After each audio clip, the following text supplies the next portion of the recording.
बात उस समय की है जबकि सीता हरण हो चुका था और भगवान राम अपनी पत्नी सीता को हर जगह ढूंढ रहे थे। सीता जी को ढूंढने में वो इतना खो गए कि एक जंगल में रास्ता भटक गए। उन्हें प्यास भी बहुत लग रही थी, पर न तो पानी मिल रहा था और न ही जंगल से निकलने का रास्ता। ऐसे में एक मोर उन्हें देख रहा था और मोर के मन में उनकी मदद करने की इच्छा आई। मोर तरह तरह से भगवान राम को संकेत दे रहा था, पर शायद या तो भगवान राम की मनोदशा ऐसी थी या फिर वो बहुत थक हार गए थे, इसलिए मोर के संकेतों को समझ नहीं पा रहे थे।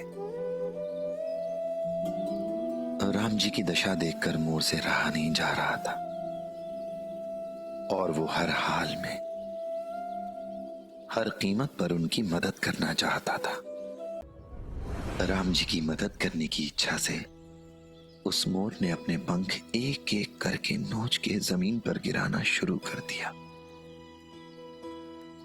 ताकि राम जी का ध्यान उसकी ओर जाए और वो पानी तक पहुंच सकें। सौभाग्य से हुआ भी वैसा ही।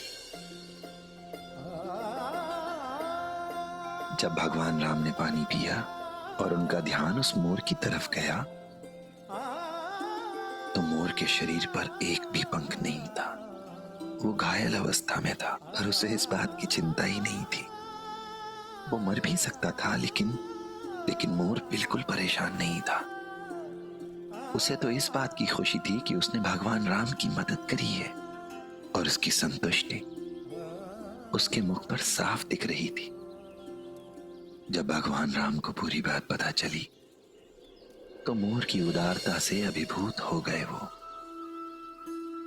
और वादा किया मोर से कि अगले जन्म में वो उसके पंख को हमेशा अपने साथ रखेंगे।